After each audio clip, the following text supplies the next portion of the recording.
Começa agora, Descobrindo a Revista Espírita.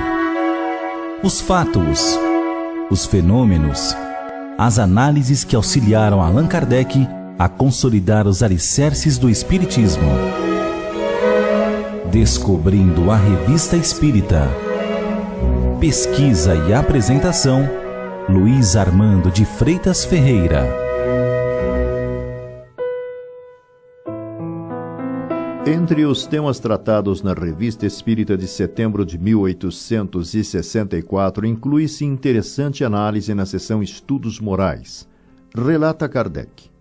Notícia de 29 de julho de 1864, procedente de Brunswick, situada na América do Norte britânica, dá conta que uma camponesa dos arredores de Luther acaba de dar à luz a uma criança com todas as aparências de um macaco, pois o corpo é quase inteiramente coberto de pelos negros e em tufos, e nem o rosto está isento dessa estranha anomalia.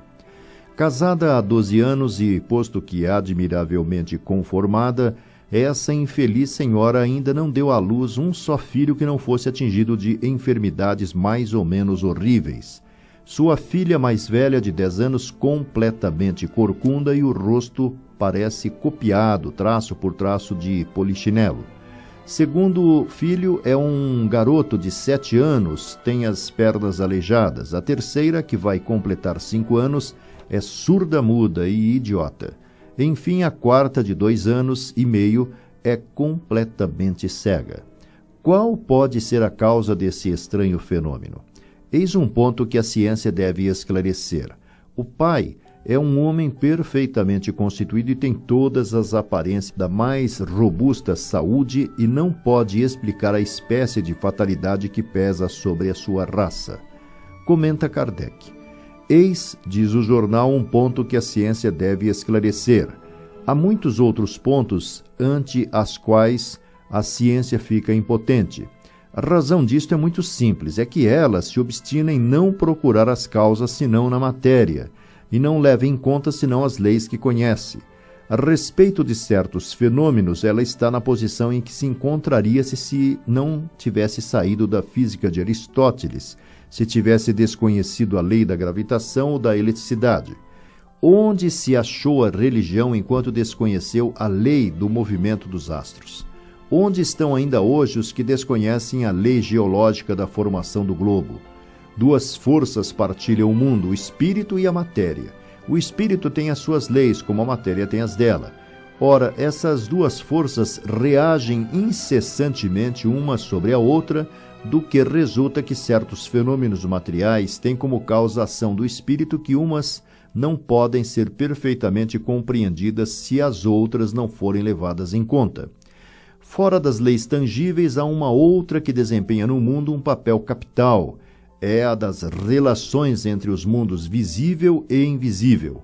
Quando a lei reconhecer a existência dessa lei, aí encontrará a solução de uma infinidade de problemas contra os quais se choca inutilmente. As aberrações físicas, como todas as informações congênitas, sem dúvida tem uma causa fisiológica, que é do campo da ciência material.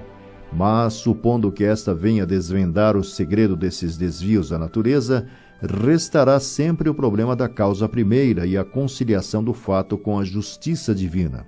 Se a ciência disser que isto não é da sua alçada, o mesmo não poderá dizer a religião. Quando a ciência demonstra a existência de um fato, cabe à religião o dever de aí procurar a prova da soberana sabedoria. Jamais sondou ela, do ponto de vista da divina equidade, o mistério dessas existências anormais, dessas fatalidades que parecem perseguir certas famílias sem causas atuais conhecidas? Não, porque ela sente sua impotência e apavora-se com essas questões terríveis por seus dogmas absolutos. Até hoje tinham aceito o fato sem ir mais longe, mas hoje pensam, refletem, querem saber, interrogam a ciência, que procura nas fibras e fica muda. Interrogam a religião, que responde, mistério impenetrável. Então o Espiritismo vem rasgar esse mistério e dele fazer sair a deslumbrante justiça de Deus. ele prova que essas almas deserdadas desde o nascimento neste mundo já viviam e espiam em corpos disformes suas vidas passadas. Demonstra a observação e a razão, diz, porque não se poderia admitir que sejam castigadas ao sair das mãos do Criador, quando ainda nada fizeram. Bem, dirão, para o ser que assim nasce, mas e os pais? Essa mãe que dá à luz apenas seres desgraçados, que é privada da alegria de ter um só filho que lhe faça honra e que possa mostrar com orgulho. A isto responde o Espiritismo: justiça de Deus, expiação, provação para sua ternura materna, porque é uma, e bem grande, só ver em torno de si pequenos deformados, em vez de crianças graciosas. E acrescenta: não há uma única infração das leis de Deus que mais cedo ou mais tarde não tenha suas funestas consequências na terra ou no mundo dos espíritos, nesta vida ou na seguinte. Pela mesma razão, não há uma só vicissitude da vida que não seja consequência e punição de uma falta passada, e que assim será para cada um enquanto não se tiver arrependido, expiado e reparado o mal praticado. Volta à terra para expiar e reparar. Deve melhorar-se bastante aqui para não voltar mais condenado. Muitas vezes Deus se serve do que é punido para punir outros. É assim que os espíritos dessas crianças, como punição, devendo encarnar-se em corpos disformes, malgrado seu, são instrumentos de expiação para a mãe que os deu à luz. Essa justiça distribuída, proporcionada à duração do mal, vale bem a das penas eternas, irremissíveis, que fecham a todos e para sempre a via do arrependimento e da reparação. O fato foi lido na reunião da Sociedade Espírita de Paris de 29 de julho de 1864 como assunto de estudo filosófico, e um espírito deu a seguinte explicação: se pudesseis ver os dispositivos ocultos que movem nosso mundo, compreenderíeis como tudo se encadeia, desde as menores às coisas maiores. Compreenderíeis, sobretudo, a ligação íntima existente entre o mundo físico e o mundo moral, esta grande lei da natureza. Veríeis a multidão de inteligências que presidem a todos os fatos e os utilizam para que sirvam à realização dos desígnios do Criador. Suponde-vos um instante ante uma colmeia cujas abelhas fossem invisíveis. O trabalho que veríeis realizar-se diariamente vos causaria admiração e talvez exclamasseis: singular efeito do acaso. Então, realmente estáis em presença de um ateliê imenso, conduzido por inumeráveis legiões de operários, para vós invisíveis, dos quais uns são trabalhadores manuais, que obedecem e executam, ao passo que outros comandam e dirigem, cada um na esfera de atividade proporcional ao seu desenvolvimento e ao seu adiantamento, e assim, pouco a pouco, até a vontade suprema, que tudo impulsiona. Assim se explica a ação da divindade nos mínimos detalhes. Como os soberanos temporais, Deus tem os seus ministros e estes agentes subalternos, engrenagens secundárias do grande governo do universo.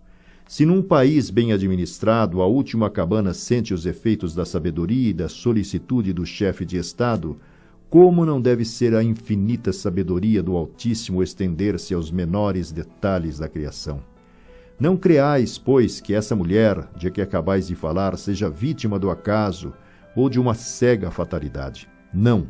O que lhe acontece tem sua razão de ser, ficai bem convencidos.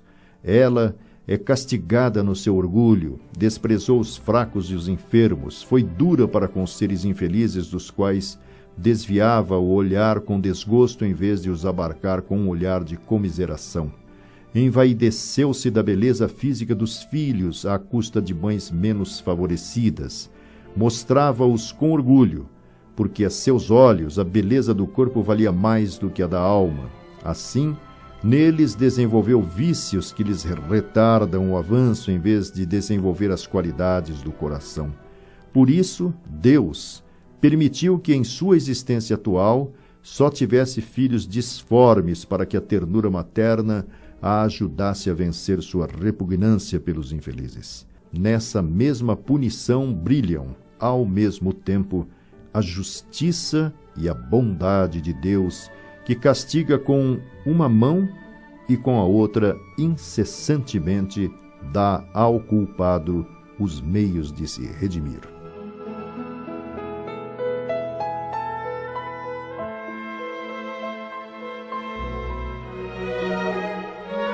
Você ouviu Descobrindo a Revista Espírita. Pesquisa e apresentação, Luiz Armando de Freitas Ferreira.